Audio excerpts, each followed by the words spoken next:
Hello. This is part 3 of Holistic Living.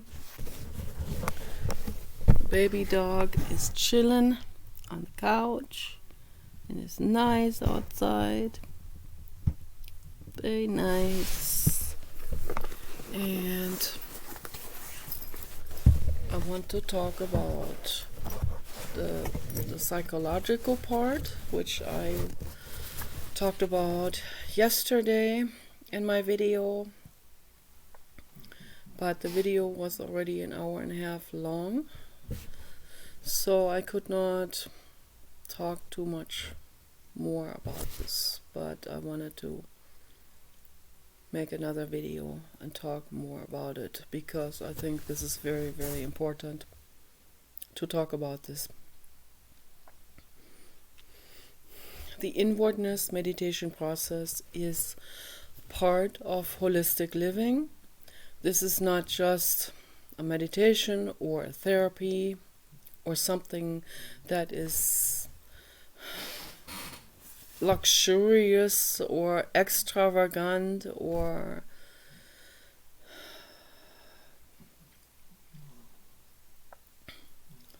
kind of weird or only pertains to hippies or rich people, or no. Every single person must do it, not just should do it, but must do it. It's very important. It's not just some kind of hobby or something that some people will do. This is a lifestyle that everyone should be doing. It's very, very important. No matter where you work or what your belief system is, this is like breathing air, like drinking water. The inwardness meditation process, we have to go into our own minds in order to clear out our brains, in order to know how we move things forward in our lives, how we arrange things in our lives, how we handle anything, really. Everything is really based on this inwardness process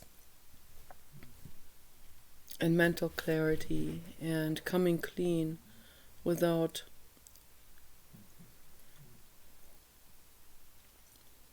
being confused. Eliminate that confusion, eliminate that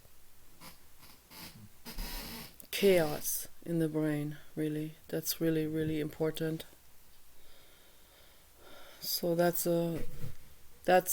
so incredibly important. I didn't know how to live and manage my emotions in the past. Okay, so I know now that whatever I feel, whatever the situation is in my life, I have to make space and sit down and meditate on this and introspect, and then the thoughts come and the natural solutions will come into my head. I don't even need to brainstorm on it or figure this out. I just sit there, I let my brain calm down, I introspect, I go into my own mind, I say whatever I feel, it's okay to feel it. And so, like I said yesterday, jealousy is an emotion that is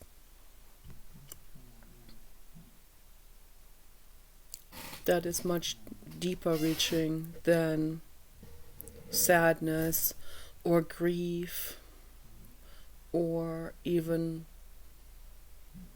momentary fear or terror or something. Fear and terror, those are natural flight or fight or flight syndrome emotions. They are natural within us. They're part of our nervous system. Okay, they are also life-saving, of course, and grief is normal, and that has to do with love. Okay, but jealousy is something different. Jealousy is coming from the ego. That is not coming from love. That is coming from an idea of the self. I have a certain idea like that. The good example is that fairy tale that I already mentioned yesterday. The queen looks into the mirror and she asks her mirror, who talks back to her. She asks the mirror, who is the most beautiful woman in the world? And in German that rhymes. I don't know exactly how they word themselves in English to make this rhyme, but I'm sure they have specific wordings in the English language for that fairy tale that is also very popular in the English-speaking world. So the queen asks the mirror, and the mirror says, "You always are the most beautiful." And then at some point, suddenly the mirror says, "You're the most beautiful here in this region, but far away behind 7 mountains and 7 valleys lives a princess called Snow White." And I'd say we'll call her Billie Eilish, okay? And then the queen says, "Oh, that is so wrong, And that's when the ego comes up. That's when the inner psychopath comes up in that queen. That queen in the fairy tale is a psychopath. I have jealousy too, but I'm not a psychopath. I have deep love for anyone, for every living being. No matter how much they take my boyfriend away or my lovers and so on. They have the right to do that, So good for them if they are so gorgeous, So that's wonderful that they're gorgeous. It's wonderful that Billie Eilish and Scarlett Johansson are gorgeous and sexy and amazing looking. It's good. I'm happy, really happy for them. I never felt pretty my whole life. I never did. So I finally started to accept myself the way I am. That took me a very, very, very long time. So I love myself now the way I am. This is a psychological healing process that I had to go through. Very long, winding process. So even, if I look at older videos of mine, I still see that I did not feel pretty. I did not feel attractive. And it shows in my videos. It shows in the way I talked, in the way my facial expression was, the way I didn't even take care of my eyebrows and my hair. I didn't know how to really wear the clothes right, and I'm still way outside of the fashion range and all of that, but I'm much more careful now in what I wear when I go outside. My mother always used to complain when I picked her up from the airport in LA. She always used to complain about how I was dressed. So I had absolutely no clue on how to dress at all. But then some things that I really liked that I still like. My mother still doesn't like, so because she's very conventional and I'm not. But yes, it's a very long process, and also this an insecurity on when I go into the public, insecurity about speaking in front of people at the university. It was so bad I could not even read from a book in front of my mother. It was that bad. Because I felt like she was judging me, and I constantly felt judged. I felt shy and embarrassed and ashamed about all kinds of stuff, about the way I looked, my voice. I felt awkward. I felt out of place. I felt almost like inappropriate. I felt like I didn't know. I felt I was afraid of how I was acting. I felt like I would be off-putting. And today I'm not afraid about this anymore. If I'm off-putting, so what? It's like, okay, then that's what's going on. If David doesn't think I am appropriate, for example, which I don't think that he thinks about this at all, so he's very focused on this house, of course, but then these things do come up in the back of my head, and then the inner voice says, so what? If someone thinks I am looking weird or what, or or he doesn't like my artwork or whatever, or he thinks the house is not clean enough, so what? It is what it is. It doesn't matter. It really does matter. We did the best we could, cleaning up the house, getting it ready to show. So, or on the internet, if someone doesn't like what I say or doesn't like my videos, that's easy because they don't have to watch my videos, That's a whole lot easier than actually in person. So when you meet a realtor and you show your house, yeah, that brings up more social anxiety, of course. Because in that instance, we want the realtor to sell the house and represent us. And so a lot more thought goes into that, of course. But in general, I do the best I can now. And if that's not the best according to other people, then there's nothing I can do about it. Then it is what it is. And people have different ideas or standards about cleanliness or about, I'm sure that his wife has kept his house absolutely spotlessly clean. Always. Where there's no spot or smudge anywhere on anything, right? And Paul's aunt in LA, everything was meticulous. The floor, everything. Like some kind of museum. Like out there that Hearst Castle. Sort of, yeah. No, I can't. There's no way I can keep my house that spotlessly clean. There's no way.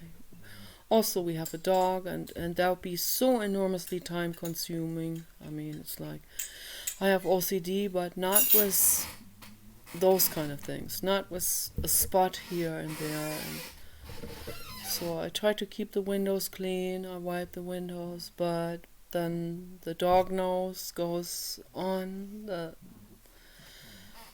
balcony, door, window, glass, and there are a bunch of beautiful dog nose spots on there, and I call it dog art. It's okay. I don't make a fuss about it. So my OCDs was other things, was fear and those kind of things, paranoia, praying and mantras and those kind of things.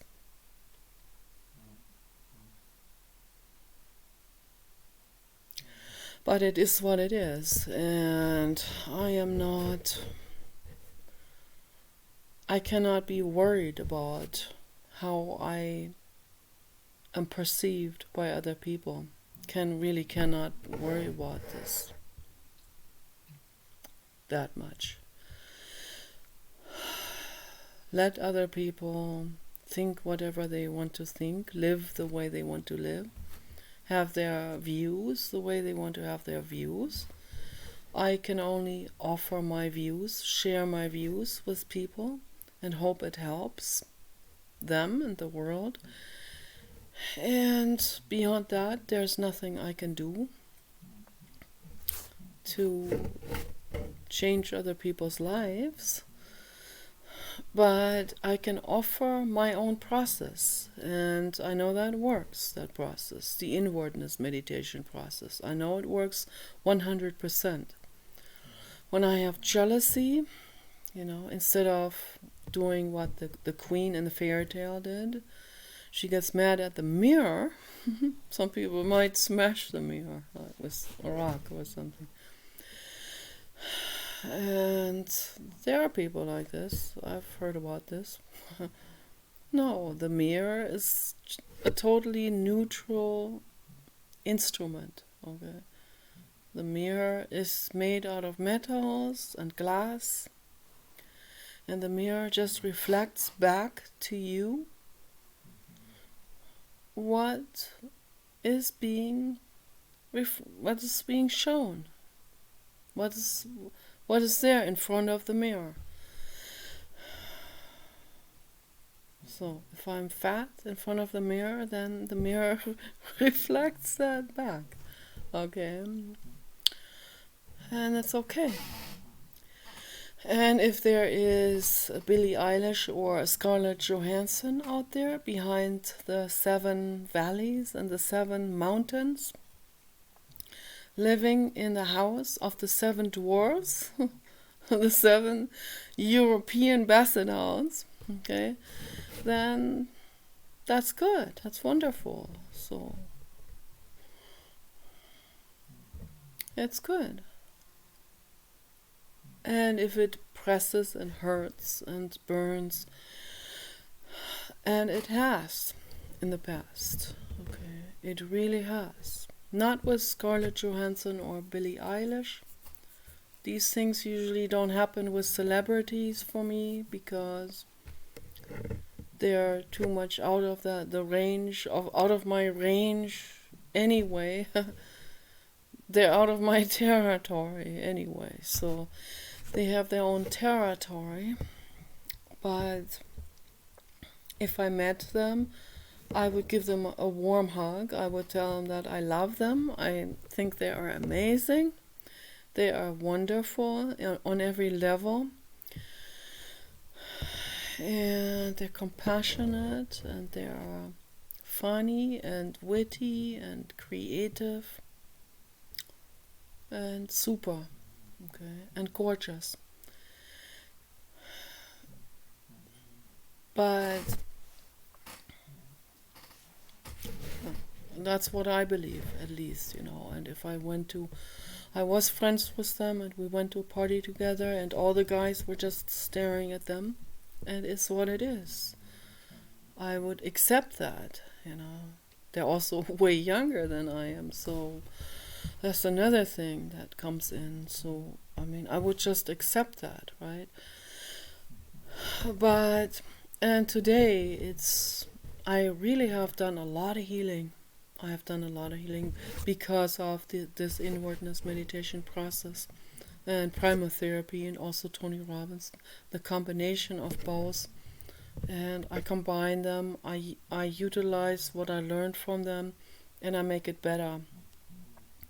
I also bring in Jiddu Krishnamurti and Thich Nhat Hanh, the Buddhist approach.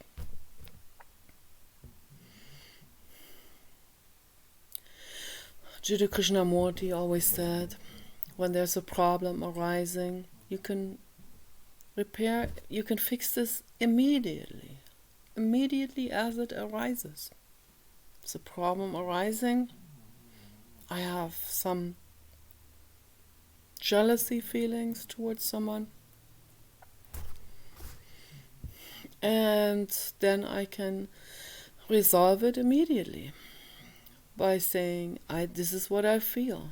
I'm not going to cover it up. I'm not going to drown it out. What's the substance? I'm not going to run away from it. I'm not going to be competitive. I'm not going to try to compete with anyone. I just sit there and let this be. It is what it is. Everyone can do that. Everyone. Let it be. Let the other person be. Let the other person enjoy their lives. And be happy. And be liked and wanted. And desired. And it's wonderful. Their happiness has nothing to do with my happiness or unhappiness. Okay. Their happiness is their happiness. They're being wanted. That doesn't mean I am not wanted. But the childhood pain will, the ego is all about childhood trauma, and also the way the brain processes childhood trauma in any kind of difficult situation.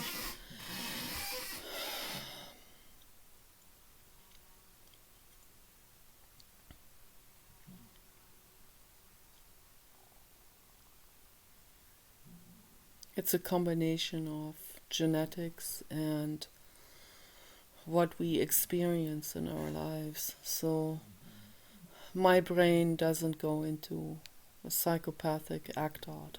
Never has. But I have caught myself where the jealousy was so intense, and the jealousy was partly unconscious still. Where my nervous system went into this automatic competition type of thing. But it was a totally unconscious process, and that's what happened in LA when we rented out the guest house to a mother and daughter. And I was jealous of the daughter, who was younger than me, and I thought she was cuter, and her voice, her face, everything, and that was very, very, very painful, extremely painful. And then one time in Germany, I was jealous of I had two female friends, a white girl and a black girl, and I was very jealous of them, and I was even more jealous of this girl in LA. I don't know, she was white, but she had dark brown hair and dark brown eyes, and she looked like she also had a little bit color in her, so as I have myself, but I have very minute amount of that. Obviously, it doesn't really show in my appearance. But with that girl in LA, she had a little bit more, just a little bit more, maybe, I don't know, 1 or 2% black, or some Cherokee and stuff like that. And man, she was gorgeous. Okay, I'm sure she still is, and I was jealous of her. And there's a kitty down there, and it was I talked about this before in a video in the past. Like, I made a video about this like 2 years ago or something. I remember reflecting on this, and this mechanism, when it's unconscious, when the jealousy is unconscious, then also the ego doesn't really want to realize it. The ego wants to think that you're not jealous, that you are in control of your emotions or whatever. You also feel ashamed about jealousy, then so that gets pushed way down into unconsciousness. All of these things are very, very neurotic and very unhealthy. So if society says if society has these things where they say, I don't even want to repeat what they say, but where they shame people for certain emotions, or where they tell people you must not have this emotion, or this is bad, or this is wrong, that makes things so much worse. That makes things 10,000 times more complicated and worse, and causes more suffering, because then people will suppress it. The ego will suppress it even more. Then when it's unconscious, it takes over even more. Then that's an energy that's not resolved, that takes over, that takes on a life on its own. And before you know it, you have certain act outs, or you start to get into a serious competition process. And I see all of this. I see that among the women in the Hollywood show business industry. Okay, so it goes to an extreme where they have themselves mutilated by plastic surgeons, and have plastic embedded into their bodies, and it just goes to more and more of an extreme, right? And that's extremely sick and neurotic. But these people don't seem to understand it or realize it in any way. I don't even think, I think they're so far into this that if they saw my video, they would just turn my video off and yawn. That they'll be thinking that I'm just some kind of Karen, or I'm just, I don't know, or they think I don't know what I'm saying, or they think that doesn't pertain to them, or they have to have that, or they're so far into this. This is very, very neurotic, and I feel extremely sorry for these people. Extremely sorry. Because they're basically bypassing their own life. They're bypassing their own existence that way. They are missing out so much on real living, on real feeling, and real existing, and experiencing emotions. So just because they don't want to experience these emotions of whatever, feeling puny, or feeling less attractive than Snow White or whatever, they will just suppress this jealousy and this feeling of feeling puny or feeling less attractive. And they go to the plastic surgeon if they have a lot of money, like the Kardashian family and others. Then they just have themselves completely re-sewn, like your body is some kind of suit or something. Your body is not a suit.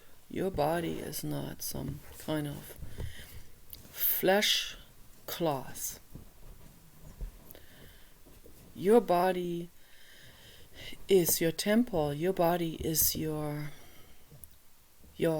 holiest, wholesome,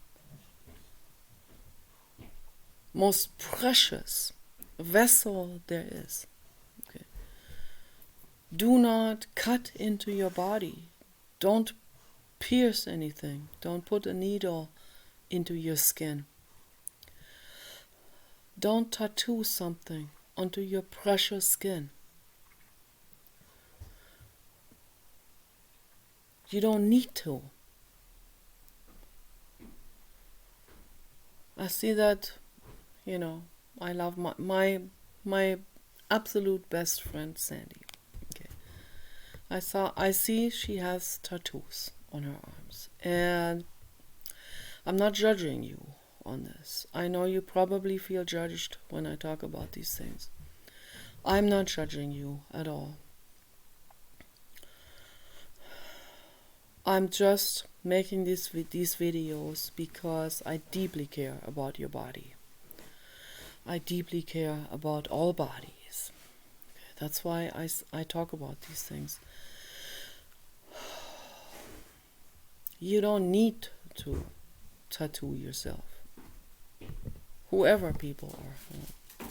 Men, women. See, a lot of people are tattooing themselves. You don't need to do it. There's no need for it. You're already unique and precious beyond imagination. Your skin is your vessel fabric. Your skin, the skin is an amazing organ. It eliminates toxins. It breathes oxygen.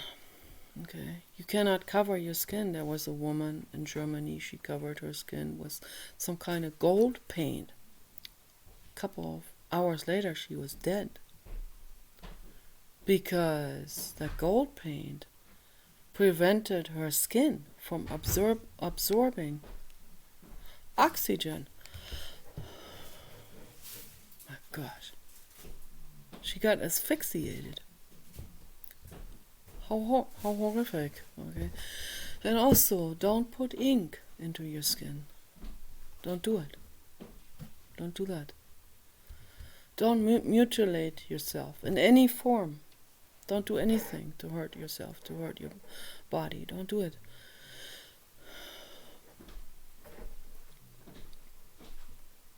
Love and accept yourself just the way you are. This is very, very infinitely important, what I'm saying here. Very, very infinitely important. If you feel jealous, or if you feel inadequate, or you feel like you feel less attractive, sit with this. This is your opportunity now. This is your opportunity to feel something fully. And that means you're fully alive in that moment. Thank you, Blue God. 3333. Thank you. Blue God says, spot on. I protect you and the baby dog and Paul from everything. Yeah. I protect you all. I protect you. I protect you all. Okay. All beings.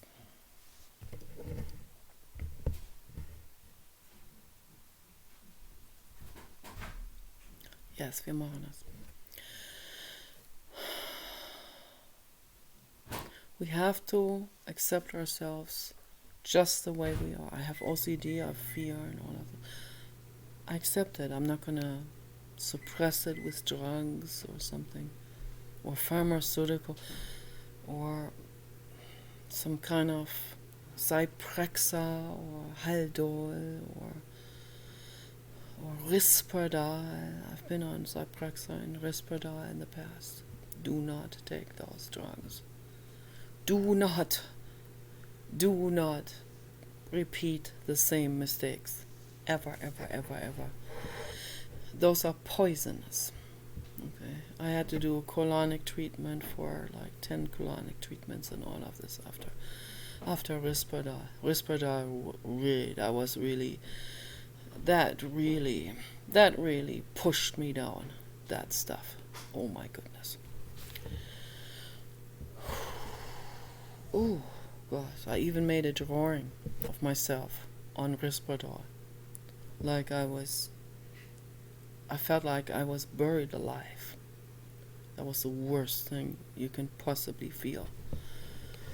And yeah, the pharmaceutical industry, the pharmaceutical companies that distribute these toxins widely on cost of other living beings, they make a ton of money on that. That's why the psychiatrist will tell you need to have it or something. I mean, the psychiatrists, the kind of stuff they do, I had a psychiatrist, Dr. Hyla Cass. I'm sorry, but, I have to mention the name. I mean, that was just a famous psychiatrist in Hollywood, in LA. I had two. I had also Dr. Nomi Frederick, was another famous psychiatrist in LA. And both of them do not have my respect or my confidentiality anymore. They haven't practiced confidentiality with other people. Dr. Frederick had I'm not going to mention the movie star's name now because I respect her, but she told me all about that movie star, like really personal things. The movie star would never tell anyone. Oh my goodness. Gossiping to another client about another client? Like, bro, that's not confidentiality, okay? And then she killed someone, was all over the news. She killed a client, overdosed the client because she was totally reckless. But I still love her because she loves dogs and I care about her. So, but I couldn't be seeing her anymore. And that other one, Dr. Hyla Cass, what she did with me was Risperdal. She did this. She thought she was being modern and holistic. Oh gosh. If you distribute Risperdal, you are not holistic, okay? And you're not modern. She did this arm muscle test with me. She let me hold different bottles in my hand. And then did that muscle test to see if I'm strong with my arm. And because my brain wanted to believe that this new drug that was just new on the market at that time, I don't know when that was, it was 1993 or something. And so I believed that new drug was it. Yeah. And because I believed that, my muscle strength was strong. And she was like, yay, that's it. The drug is for you. Okay. And 3 days later, I call her up. Dr. Cass, I feel like I'm buried alive. Oh, sweetie, she says, I told you to take the side effect drug too. Oops. I forgot to get the side effect drug. I never heard her mention the side effect drug, but whatever. Whether you take that with the side effect drug or without the side effect drug, probably much worse without the side effect drug, but all of this is horror. Okay? It's toxic, it's horror, it's mafia, it is absolutely unethical. Don't take that stuff. So, and then when I met Paul, I knew I was on a cocktail of stuff and it wasn't good for me. I tried to overdose with 100 of those, and almost did me in, but because they didn't have the lethal effect, they were just messing. They're just messing with your neurons. So I'm glad I came out of that well without any damage. Oh my goodness. But I believe that the breathing problems and some eye twitching, and I believe that those are the long-term effects from taking pharmaceutical drugs. I really believe that. Also, I also used to have restless leg syndrome, that dissipated, that faded away. So that symptom of my legs, like the muscles in my legs contracting by themselves, and then causing my leg to want to shake that out. So those are all long-term side effects from pharmaceutical drugs. I don't recommend it ever. And at some point in 2003, it was so bad that I could not move anymore. My urine was dark brown, and I knew I didn't need to go to a doctor to tell me that, geez, you are on too many drugs. That's messing with your liver and kidneys. I already knew. I already heard about Dr. Richard Schultz, the holistic doctor that was right around the corner. So I decided right then and there, this is it. I'm quitting all of the pharma drugs cold turkey. I'm going on the holistic route. I'm going to Dr. Schultz's. I'm going to drink his detox tea with juniper and clove and other amazing things. Drinking that every day. That was very difficult, that entire detox process. So difficult, most people will go back to the drugs because they think it's not working. But the reason why it's so difficult is because when you take drugs for a long time, you accumulate that toxic stuff in your fat cells, in your muscle cells, in your body. It lodges in there. And when you detox that out, you will experience an even stronger rush through your blood system of that stuff, because that stuff is being gradually flushed out. But it first gets into from all the other cells that hold that stuff here. It gets flushed into your bloodstream. They call it the healing crisis. So I had a real severe healing crisis. So severe.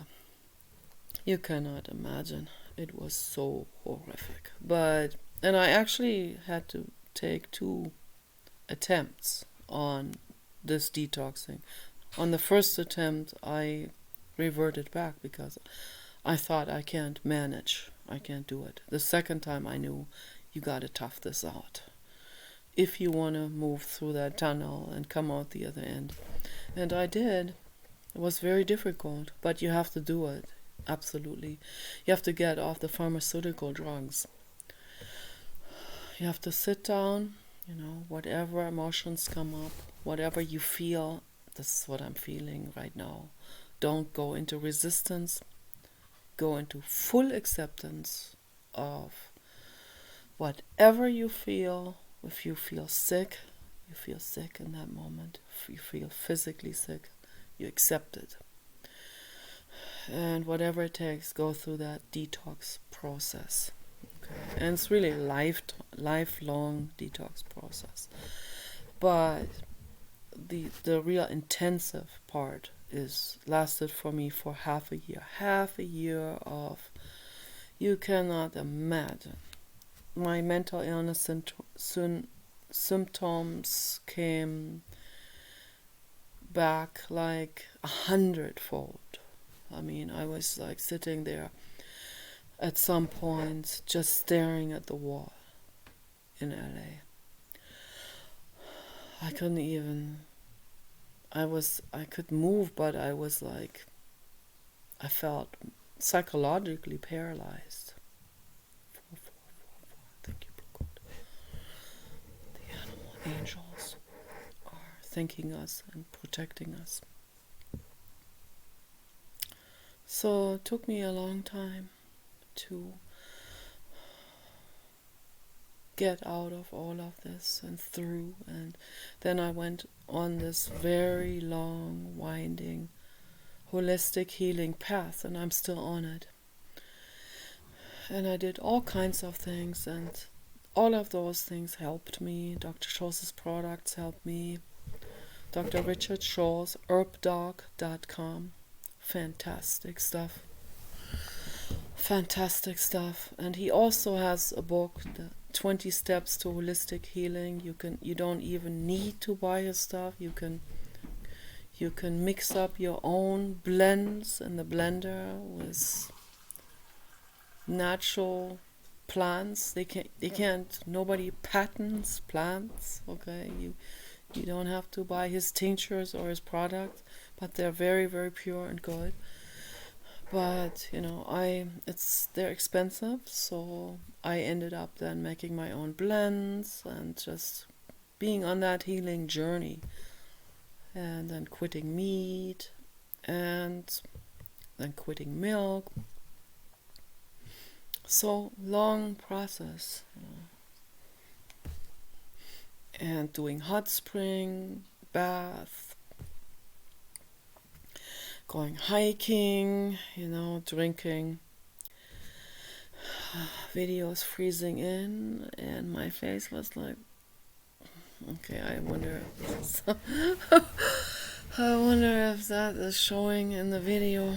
Okay, but whatever. But the most important thing that people have to understand is whatever you feel, don't run away from it.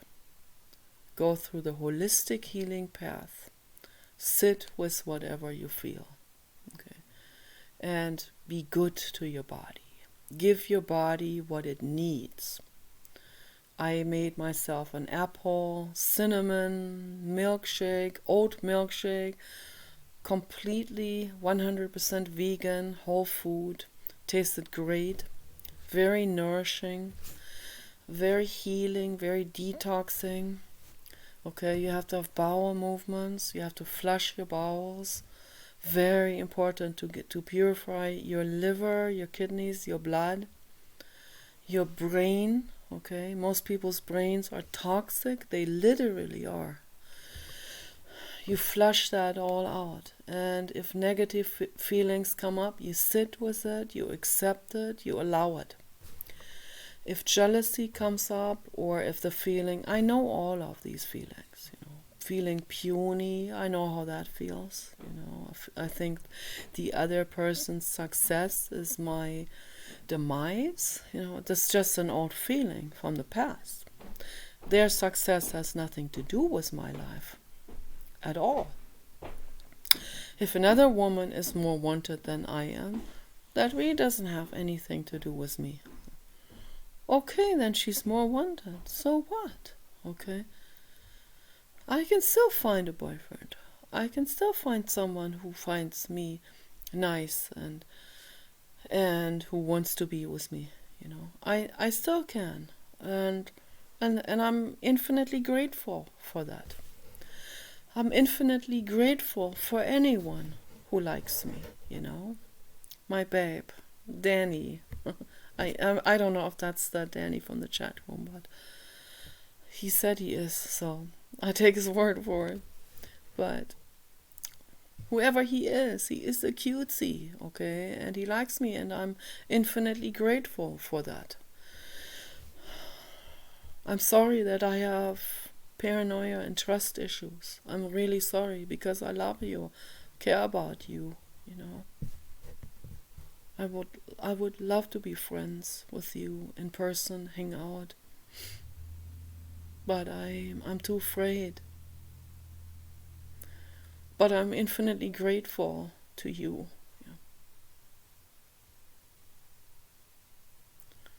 Let's be grateful for that what we have. Let's not covet someone else's fortunes. Leave other people alone. Be happy for them. It's good what they have. So when I was in LA, that was a long time ago, before I made this enormous progress psychologically. I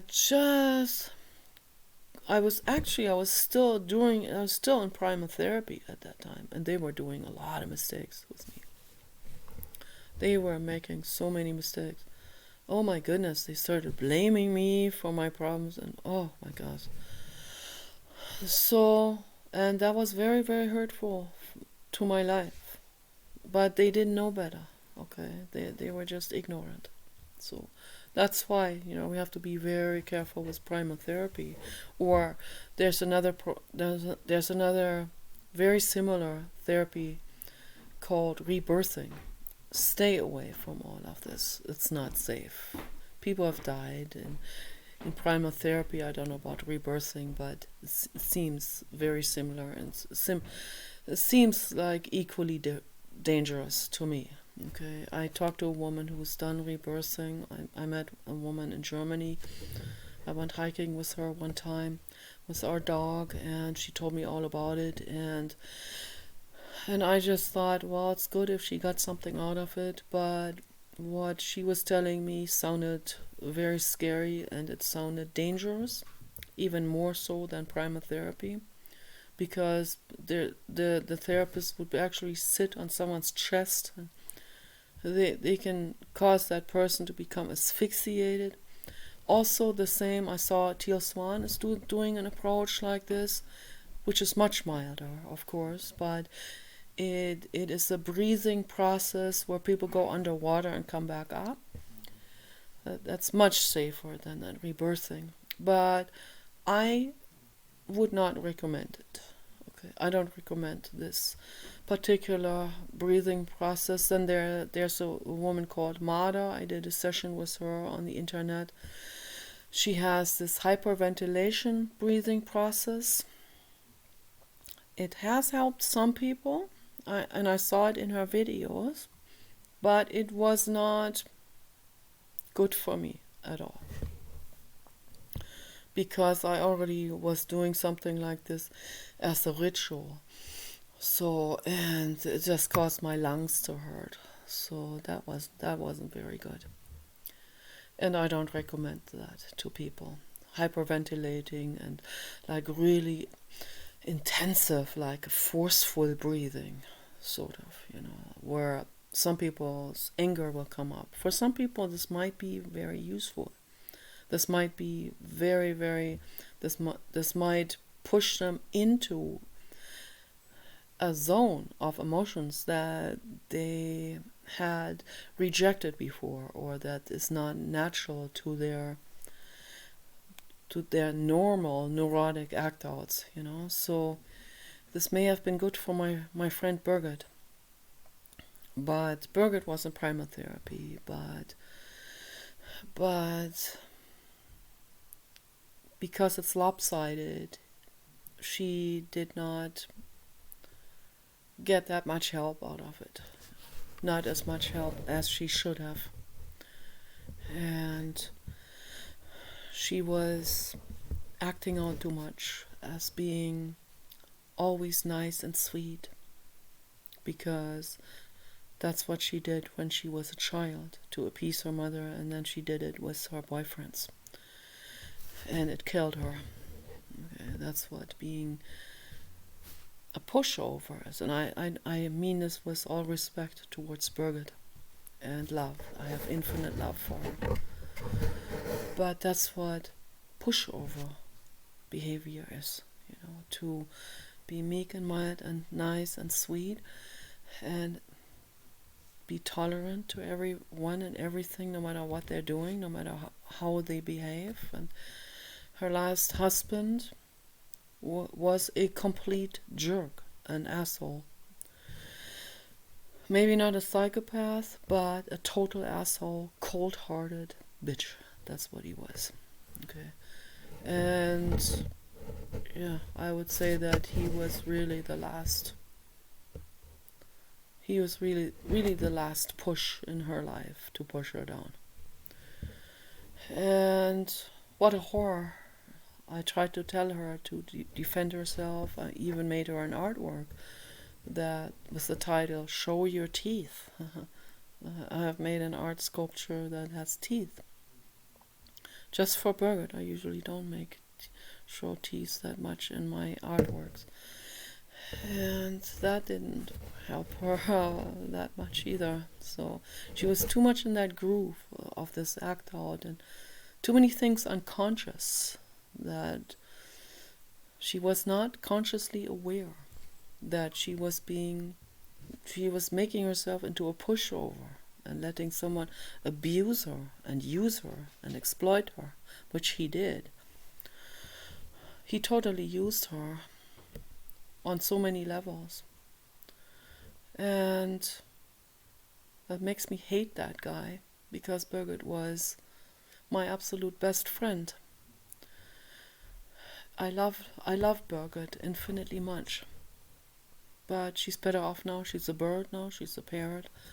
And she always wanted to be. She always energetically, she wanted to be free. She wanted to fly. She wanted to be a bird. So, yeah. So these are our lifetimes that we go through. Those are harsh lifetimes sometimes. Harsh school.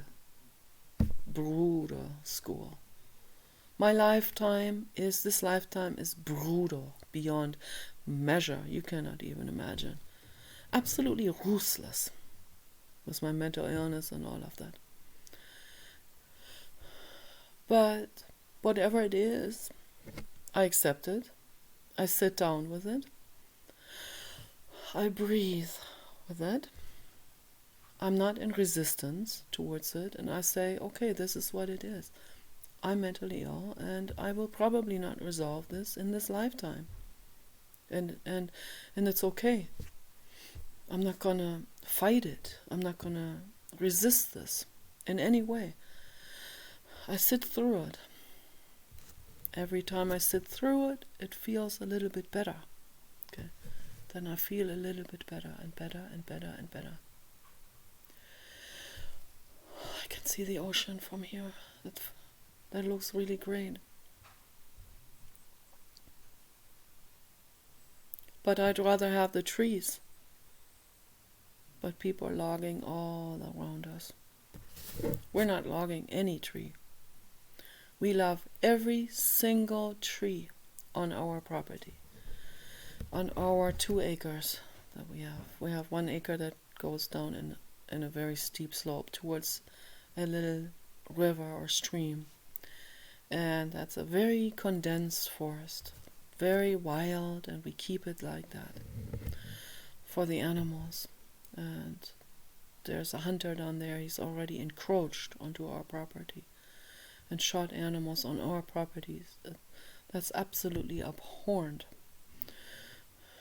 And the other neighbor has logged trees on our property. These people have nothing but nerve. Okay, but I sit with it. I don't want to get into a fight.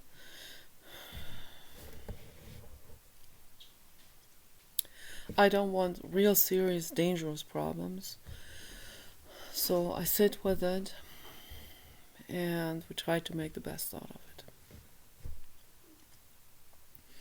Whatever there is, I try to make the best out of it by sitting through it and accepting that what is and that what is in my own mind. Okay, I feel jealous, if I had this knowledge that I have now, or this healing advancement level that I have now. If I had that back in LA, I would have approached that girl completely differently.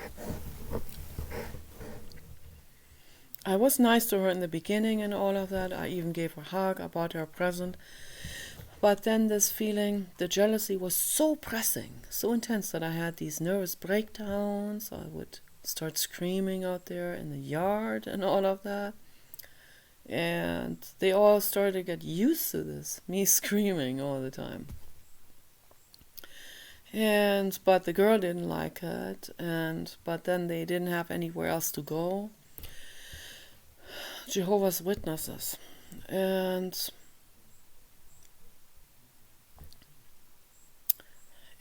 she wanted to be friends, but it was very difficult for me. Very difficult. I had to stay away from her because of my jealousy, and that made her feel rejected. And I feel infinitely sorry about this. I tried to express that to her. I did tell her that I was jealous of her, and like 2 or 3 times, but I should have.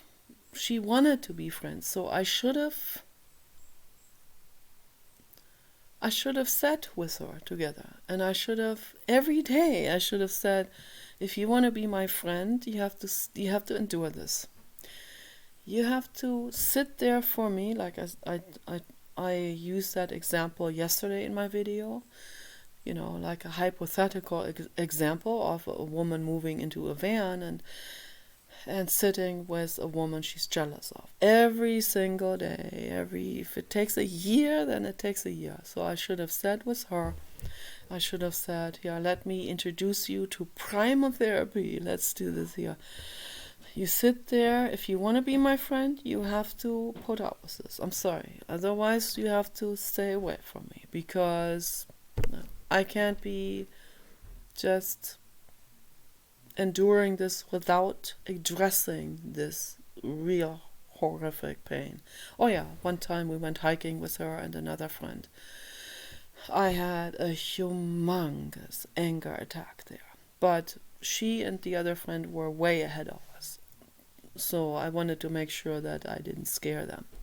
So I'm always compassionate no matter what. But then I had this terrible anger attack. I threw my backpack down on the hiking trail, and then Ludwig and Samantha, our former dogs, were there, and I felt bad about them having to put up with this, me screaming there and stomping on the floor there, and they were further out roaming around, but still I don't want to do that ever anymore again. Okay. When I have a dog, I have to go into my room, I have to close the door, I scream into my pillow, not be screaming out there on a hiking trail or scaring the dogs or other animals. So I didn't know better then. I just didn't know where to go with that anger and this unbelievable pain that was coming up. I was angry about the pain of jealousy. It was so bad. And then once we caught up with them on the hiking trail out there in the Santa Monica Mountains, I had to lie down on a rock, on a large rock. That was a beautiful rock. And I thought, I'm going to lie down here and let this rock give me some energy. And there I cried pitifully in front of the two people, the two friends. And pitiful crying. And that was good then again. But I should have gone into this much, much more. Every day I should have gone into this. Should have said, if you want to be my friend, you have to sit there. You have to let me cry this out. You have to let me express this, how much I am jealous of you and how gorgeous your face is. And I know the guys all want you, and I feel so puny next to you. And I feel this, and I cry it out wholeheartedly. And that's the only way to do it. That's the only path. The only path. And she was even much shorter than me, and yet I felt this way. It's all because of childhood trauma. Okay. Childhood trauma with my mother, not giving me what I needed, then having another baby, my brother 5 years later, and I was so jealous like hell of him. It was so bad that I even attacked my mother with a kitchen knife. That's why I ended up in the therapy process at age 5 already. So, yeah. And then when you're a child, you have to have help from other people, of course. People who have that knowledge that I have right now. If I had a child, if my child was jealous of someone else, I would do this. I would dedicate my entire time on this. Okay. And I would, if the other people are cooperative and help, I would have group therapy every day, And that's the only way to go through this. You can help children beautifully in this way. The younger you are and that you're going through this, the better your life will be later on. Particularly child therapy. And if I did not have Annalise and my child therapy, I would not even be here anymore. I would have died at age 20 already, probably, most likely, because I was involved with the wrong people and all of that. But my Medusa saved my life, my inner anger saved my life, and Annalise's child play therapy that I did for 2 years. She wrote a book about this called Betty, Protocol of a Child Therapy. That's still on the market in Germany now. It's school book literature in psychology and in high schools, which I'm very happy to hear. Okay, it's not on the market in the English or in any of the English speaking countries. I think it's taken off the market. So because that English translation was absolutely horrific, also really, really bad translation. That's why I started to translate it. I have translated it by a third. It's on Blogger. So Betty by Annalise Ude Pestel. It's a third of the book that I translated it into English, and I'm doing a much better job. But I had to quit because it was very hard on my nerves to do that. So, but I'm thinking of continuing to translate the entire book. I also want to continue to translate the Zarathustra into English, because the English translation of the Zarathustra by Friedrich Nietzsche are not good. Okay, they're misleading, and then people misunderstand his teachings, and that's very unfortunate. So, but anyway, the video is getting very long. So the only path is the inwardness meditation process. We don't have any other way to go. Okay, that's the only way. If we want to be alive and feel, be healthy, have a balanced nervous system, immune system, and a balanced life. Okay, and love life and social life and make the world a better place. Okay, peace and love.